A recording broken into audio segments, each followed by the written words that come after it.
Hey everyone, this is David. It's just a quick hit. We normally do this on Wednesday. We normally do this on Sunday, but we're doing an extra bonus. There'll still be one of these on a Sunday, so everyone relax. This is just like an extra bonus because here's the thing. Tomorrow on Patreon, we will talk about last night's RHOC. We're gonna talk about that tomorrow on Patreon, okay? But before we get to tomorrow on Patreon, we never really talked about this whole lie detector test, and it's not sitting right with me. It's just not sitting right with me. It really isn't. Like, I don't know. I don't know what to say. Like, here's the thing.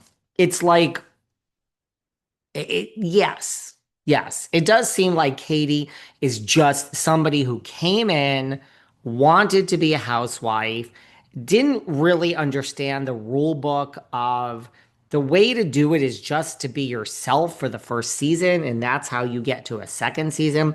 Look at Stacey Rush on Potomac. Look at Angela Oakley. You don't have to do anything too crazy. Just do enough so that you're liked and disliked and just be middle of the road. That is the goal of the first season. So you really, I mean, I know it's her second season, but you really didn't need to come in and do all that. So do I think Katie's a compulsive liar? Yeah. Do I think she came in really wanting this job and just being an overachiever at life and ready to just throw down and scheme and just think that this was the job? Yeah. Do I think she's like any worse a person than anyone else on the current cast? No. Do I think everybody on the cast is a liar? Yeah. I mean, who is the biggest liar of the OC? I guess that's the question, you know? And I want to talk about the lie detector test, and we will review this week's episode tomorrow. But just overall, it's bothering me from the week before this lie detector that we never talked about. I mean, and who is the biggest liar? I mean, Tamra, look, I'm not coming for Tamra. I really have problems with every single person on this cast. Tamra started all of this. She brought this onto the show, right? To say Katie said this, that Gretchen said this, and Gretchen's just mortified, and her story's changed. And I love Gretchen. And mind you, just upgrade Gretchen, just upgrade her. We're showing little snippets of her at home with Slade and Skylar. I think I'm shocked Gretchen filmed this whole season and wasn't full time. I think because they had so much more going on. My prediction is that Gretchen gets upgraded and Gretchen replaces Katie next season. And I don't know, maybe we'll have to have a new housewife. I mean, when they fired Reality Von Tessie, the whole season wasn't about just getting over Von Teese. It was for a minute, but they got over it. Next season cannot be about we've been so infiltrated by Katie and now we have to get over it. So I think they actually upgrade Gretchen and bring on someone else, and that's that. I have a weird feeling they're going to keep this whole cast, but let's not disagree. Let's not understate the fact that Tamara started all this, and it's really interesting that now that the whole season is over, I mean, did you guys see this? I have it here on Instagram. Like, Tamara is now like Team Katie. Katie is making a comment, and Tamara's saying, "You go, girl." And she just told her a dress she was wearing looked great. And it's like, so Tamara starts this, drops the bomb. Everyone already hated Katie. I do think Katie came in to overplay her hand. I do think she's lying. I think they're all lying. And now somehow that the whole thing has exploded and everyone hates Katie and Katie is basically run off the show. Tamara's like, well, I don't hate her. I'm innocent. I mean, this fucking rat. Take away all the Velveeta slices. She ain't getting nothing this week. But, and then when Emily kicked her out and Emily's like, I think you should go, Emily is just a mean girl who just can't wait to stick it to you. It's like she just loves it. So I don't know. It just rubbed me the wrong way, because the thing is, so again, so again, I think that Katie came in and overplayed her hand and lied and all of that. But I also, I guess what I'm trying to say is I don't believe the organic nature of the cast being that outraged with her. Like, what did she really do? Yeah, she lied to everyone. So I understand that they're outraged, but I think the outrageous. It's like from the Traders. I don't know if everyone watches Survivor, but you guys seem to watch the Traders. So like Sandra Twine Diaz, who was on the Traders last 2 seasons ago, two seasons ago, yeah.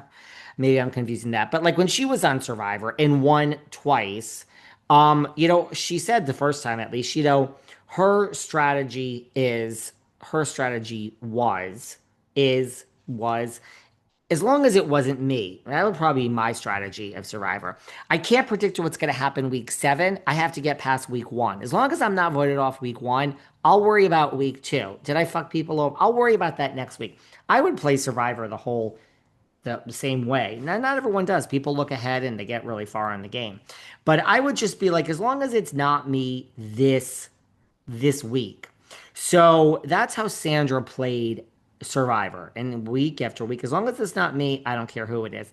I feel the same way about this cast. I don't believe that they're so outraged with Katie. I just think Dubrow is like, as long as it's not me, Gina, Emily, and I think Katie's dealing with pros other than pedantry, and therefore I think the cast. The light bulb goes on, maybe, well, but I really think producers fucked over Katie, and we'll get into that in a second. But so I think the light bulb goes on where they're like, we have nothing. And I think that starts with the cast, but I think production really sees it and takes it. We got nothing this season. Emily's got issues with her child that apparently everyone thinks Emily threw her child under the bus to be talking about this. Dubrow has 2 penthouses and loves to have family time. And we're not sure if the family home will be in Palm Springs or in LA. Hey, you want to see where your kids are going to settle? They might settle in New York City, girl. You might end up in the Hamptons. Oh God, I don't know if we need that. You might end up in New York, girl. So it's like that's Heather. Gina, I don't know what her story is. The dog is pooping on the fucking bed. Shannon, don't even get me started.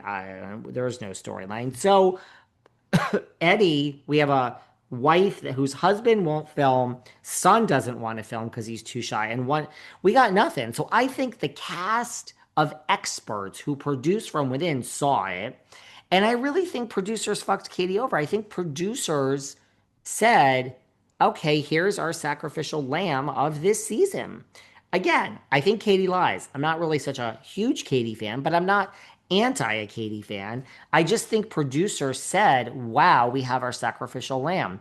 The same way she's a throwaway housewife. And I mean, no disrespect about that, although it sounds like it. But we're not going to do this to Kyle. Kyle can be horrible and she'll come back from it. Erica Jane, Dorit, Tamra, Shannon. We're not going to be horrible housewives and come back from it. Now, there are legacy housewives that are there for a long time that they really have nothing and we're like, somebody has to go this season. It's what they did to Dorinda the season she went cuckoo for Cocoa Puffs over Tinsley. Yeah, Dorinda's this way anyway. She's an alcoholic. She's drunk. She goes crazy and she berates people. But they saw it and they did her dirty. And I think they patted her. Good girl, Dorinda. You're going to make the whole season. And then it's like the audience fucking hates you because you made Tinsley cry and you acted like a cuckoo for Cocoa Puffs. Same thing with Rinna. We had Diana, and this, of course, Diana's leaving. She's the first season. No one likes her. She's using her tongue, and there's bots and this and that. But then Rinna goes cuckoo for Cocoa Puffs, and they're like, you go, girl. No one brings out a story like you. I believe they patted Lisa Rinna on the back and they told her, we've never had someone like you. You are the best Beverly Hills housewife in the history of Beverly Hills housewives. Only you can own it and get to the bottom of it. Thank God we have you on the cast, Rinna. And behind the scenes, they're like, well, we're going to do her dirty and make everyone hate her. And there we go. We have our story and we know who we're going to get rid of.